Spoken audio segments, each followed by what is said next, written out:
ছোট বাচ্চারা আমাদের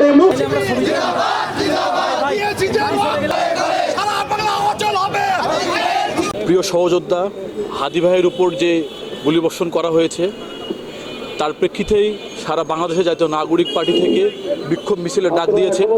আসলে নির্বাচন তফসিল ঘোষণা হওয়ার পরে পরে এরকম একটা নেখার জন্য ঘটনা হয়েছে। আমরা মনে করি যে জুলাই যোদ্ধা যারা ছিল, যারা সামনের সারিতে নেতৃত্ব দিয়েছে, প্রত্যেকেরই জীবন বিপর্যয়ের মধ্যে চলছে। তো আমরা আশঙ্কা বোধ করছি যে ইন্ডিয়া থেকে অর্থাৎ দিল্লি থেকে যে মেসেজগুলো আসতেছে, যেই মেসেজের আলোকেই বাংলাদেশের স্বাভাবিক পরিস্থিতিকে অস্থিতিশীল করার জন্য পায়তারা চালিয়ে যাচ্ছে। আমরা দেখছি পরপর জুলাই যোদ্ধাদের উপরে হত্যাকাণ্ড ঘটানোর ষড়যন্ত্র করছে।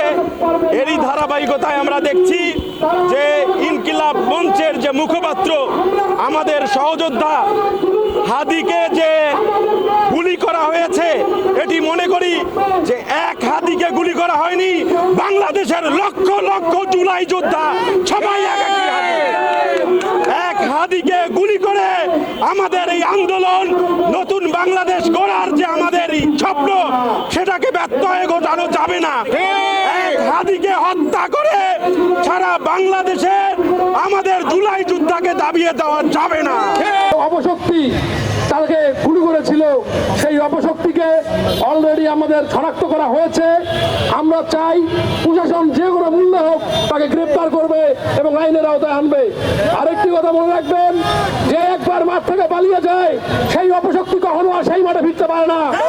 কিন্তু এই অপশক্তি এখনো মাথা চালু দেওয়ার যে দুঃসাহস দেখাচ্ছে, তাদের সেই দুঃসাহসকে আমরা ছকে পরিণত করবো ইনশাআল্লাহ। বক্তব্য নিয়ে আসছেন রংপুর জেলা এনসিপি।